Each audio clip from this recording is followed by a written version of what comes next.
L'orgueil est un grand péché, et il est de deux sortes. Une sorte d'orgueil se produit lorsque la personne entend la vérité de la part de quelqu'un d'autre, mais qu'elle la rejette.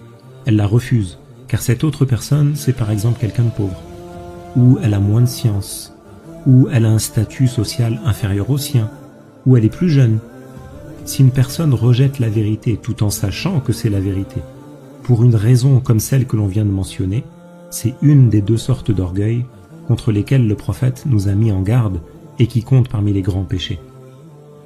L'autre sorte d'orgueil, c'est de regarder avec mépris les autres, comme celui qui va regarder de haut et qui va rabaisser le pauvre ou quelqu'un d'étranger. Certaines personnes, à cause de leur orgueil, si quelqu'un leur parle, ils ne leur font même pas face. Ils se dirigent dans un autre sens et ils laissent l'autre parler à sa joue ou à son dos. Allah nous a interdit cette sorte d'orgueil dans le Coran par sa parole « Wala tusa'ir khaddaka linnas » Ça veut dire « ne présente pas aux gens ton profil en faisant preuve d'orgueil ». C'est-à-dire fais face aux gens quand ils s'adressent à toi modestement. Faire preuve de cet orgueil, c'est interdit et ça compte parmi les grands péchés.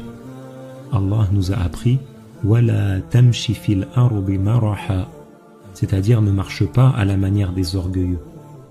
Celui qui aime faire preuve d'orgueil devant les gens, il se charge d'un grand péché. Et c'était l'habitude de certains rois. Ils aimaient que les gens restent debout jusqu'à ce qu'ils sortent de l'assemblée. Le prophète nous a appris que celui qui aime que les gens restent debout en sa présence pendant que lui est assis, et ça par orgueil, qu'il prépare sa place en enfer. Attention, le simple fait de se lever pour quelqu'un qui a un mérite lorsqu'il entre, ou si celui qui a du mérite se lève pour accueillir quelqu'un qui a moins de mérite. C'est quelque chose qui est permis. La preuve, c'est que le prophète, alayhi salatu wassalam, quand sa fille Fatima venait auprès de lui, il se levait pour elle. Il la saluait, il l'embrassait et il la faisait s'asseoir à sa place. Et elle, quand le prophète venait auprès d'elle, elle se levait pour lui, elle le saluait, elle l'embrassait et elle le faisait s'asseoir à sa place. Il est rapporté par At-Tabarani que le prophète, alayhi salatu wassalam, a dit « Ala ukhbirukum bi ahli al-jannah » Voulez-vous que je vous informe au sujet des gens du paradis?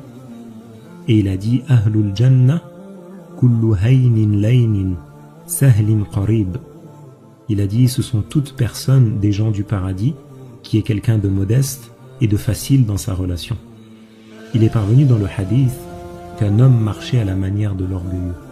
La terre l'a avalé et il continue de chuter dans la terre jusqu'au jour du jugement, et ça à cause de son orgueil. Au jour du jugement, l'orgueilleux sera rassemblé sous l'apparence humaine, mais avec la taille de petites fourmis, et les gens les piétineront.